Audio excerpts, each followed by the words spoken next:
টাঙ্গাইল থেকে হাজার হাজার শিক্ষক লাল ক্যাপ করে যখন সেই হল ধর করে ফেলে, তখন তা বলা হয় যে টাঙ্গাইল এবার নেতৃত্ব নিয়েই যাবে।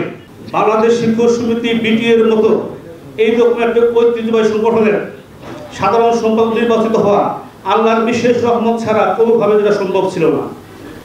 আমার সবাই জানেন, ইতিমধ্যে আমাদের নেতৃবৃন্দ বলেছেন 1921-এ প্রতিষ্ঠিত এই বিটিএ দীর্ঘ দিন লড়াই সংগ্রাম করে শিক্ষকদের দাবি আদায়ের অগ্রগতি পালন করে বর্তমান এই পর্যায়ে এসে পৌঁছেছে। 104 বছরের তার ইতিহাস, সংগ্রাম ইতিহাস এবং লাঞ্ছিত বঞ্চিত শিক্ষক সমাজের জাতীয় অর্জন এই বাংলাদেশ শিক্ষক সমিতি বিটিএর নেতৃত্বে হয়েছে। সেই সংগঠনের সাধারণ সম্পাদকের মতো একটা পদ লাভ করা টাঙ্গাইল থেকে গিয়ে, এটা আল্লাহর রহমত এবং আমাদের ভালোবাসা, আপনাদের দোয়া ছাড়া সম্ভব হয়নি। আমি এই সুযোগে যারা আমাকে তৈরি করেছেন, যারা আজকে আমাকে এই পদে এনেছেন, এর প্রকৃতি হল টাঙ্গাইল সদরের এই শিক্ষক কর্মচারী ভাই বোনেরা, তারা আমাকে 20টি বছর ধরে লালন পালন করে, দোয়া করে, পাশে থেকে পরামর্শ দিয়ে, সহযোগিতা করে এই পদে এনেছেন। যার যাত্রা শুরু হয়েছে 2006 সালে, আজকে 2025। দীর্ঘদিন তারা আমাকে বিনা প্রতিদ্বন্দ্বিতায় টাঙ্গাইল সদরের সাধারণ সম্পাদক নির্বাচন করেছেন বারবার। এই জন্য আমার সাংগঠনিক ভূমিষ্ঠ প্রত্যেকটা শিক্ষক কর্মচারীর কাছে আমি অত্যন্ত কৃতজ্ঞতা প্রকাশ করছি। এবং টাঙ্গাইল জেলা যারা 2017 সালে টাঙ্গাইল জেলা সভাপতি হিসেবে দায়িত্ব দিয়েছেন, সেখানে আমাদের গোলাম রব্বানী সাহেব আছেন, আমার নির্বাচন আছেন এবং টাঙ্গাইল জেলার বিভিন্ন পদে আছেন। তাদের সহযোগিতায় আমি সেখানে বিনা প্রতিদ্বন্দ্বিতায় টাঙ্গাইল জেলার সভাপতি হয়েছিলাম। এবং সবচেয়ে আসল বিষয় যে 2025-এ গত 1 ফেব্রুয়ারিতে ঢাকার ইঞ্জিনিয়ার্স ইনস্টিটিউটে জাতীয় সম্মেলনের মাধ্যমে সেখানেও আমাদের বাংলাদেশ শিক্ষক সমিতির আইকন অধ্যক্ষ শেখ আফর আহমেদ এবং আমাকে বিনা প্রতিদ্বন্দ্বিতায় এই দায়িত্ব অর্পণ করা হয়েছে। এটা আমার পরম সৌভাগ্য, এটা আল্লাহর রহমত ছাড়া কোনোভাবে সম্ভব নয়। আল্লাহর রহমত ছিল এবং আমাদের দোয়া ছিল। এবং সেই পদযাত্রায় আমার সর্বসাধ্য ছিল আমার টাঙ্গাইল জেলা সাধারণ সম্পাদক নির্মলুজ্জামান, গোলাম রব্বানী এবং টাঙ্গাইল সদরের সভাপতি আব্দুল্লাহ মামুন এবং বৃহত্তর মানুষের 3 সন্তান আনোয়ার হোসেন সহ এক জাতীয় নেতৃত্ব। আমরা সারা বাংলাদেশ চষে বেরিয়েছি, আমরা আস্থাপন করেছি। যার পরিপ্রেক্ষিতে যখন 1 ফেব্রুয়ারি ঢাকা ইন্টারন্যাশনালে দেখা গেল 8টার ভিতরে টাঙ্গাইল থেকে হাজার হাজার শিক্ষক লাল ক্যাপ করে যখন সেই হল ধর করে ফেলে, তখন তা বলা হয় যে টাঙ্গাইল এবার নেতৃত্ব নিয়েই যাবে। এবং শেষ পর্যন্ত আমরা কিন্তু অনেক লড়াই সংগ্রাম করে সারা বাংলাদেশ থেকে সবার সমর্থন কিন্তু বিনা প্রতিদ্বন্দ্বিতায় আমাদের টাঙ্গাইল জেলার একতা, শক্তি এবং আমাদের লক্ষ্য ছিল। এবং সেখানে আমার উপদেষ্টা বাংলাদেশ শিক্ষক সমিতির সাবেক সহ সম্পাদক অধ্যক্ষ আবুল কাসেম, তার পরামর্শ ছিল, তাই বলি মাস্টার মাইন্ড, অত্যন্ত জ্ঞানী ব্যক্তিত্ব, তার নির্দেশনায় এই পর্যন্ত দায়িত্ব অর্পণ হয়েছে। আমার দায়িত্ব পালন করতেছি।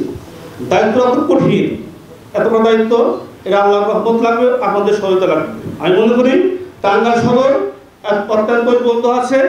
এখান থেকেই যারা আসছে, আমাদের চলমান যে আন্দোলন, শিক্ষা ব্যবস্থার জাতীয়করণ সহ অন্যান্য বৈষম্য বিরোধী যে আন্দোলন চলমান আছে, এই আন্দোলনে টাঙ্গাইল সদর সহ টাঙ্গাইল জেলা তার নেতৃত্ব দেবে। এই কথা থাকলো। আর যেভাবে বলতে হয়, বারবার এসেছে যে এমপিওভুক্ত শিক্ষক সমাজ আসলে লাঞ্ছিত। এটা কি করে সম্ভব? এই যুগে মাত্র 12,500 টাকায় একটা গ্রাজুয়েট প্রাপ্ত শিক্ষক তার কি ভাতা যোগ পাওয়া, মাত্র 12,500 টাকা। এত শিক্ষক বিএড পাইলে কত হয়? 16,000 টাকা। এই যুগে 500 টাকা 30 ভাতা, 1,000 টাকা বাড়ি ভরে বলতে লজ্জা হয়, বলতে আমাদের ঘৃণা লাগে, ছোট লাগে, হীন লাগে। তারপরে আমরা লড়াই সংগ্রাম করতেছি। একটা কথা বলতে হয়, ইতিহাস কখনো মিশে যায় না। আমাদের উৎসব পাতা পাই 25%, সেটাও 2004-এ তথাকথিত প্রধানমন্ত্রী বেগম খালেদা জিয়া ঘোষণা করেছিলেন।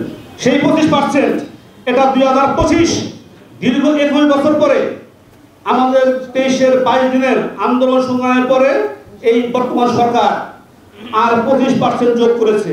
এই 20 বছরে যার উপরে সতর্ক করেছিল খাদিজ সরকার, তারা আমাদের বেশি সমাজের একটা দাবিও তারা পূরণ করেনি, বরং তারা শিক্ষা ব্যবস্থা ধ্বংস করে দিয়েছে। এই বিভিন্ন রকমের কারিকুলাম অত্যন্ত এই 20টা পত্র পিছিয়ে দিয়েছে।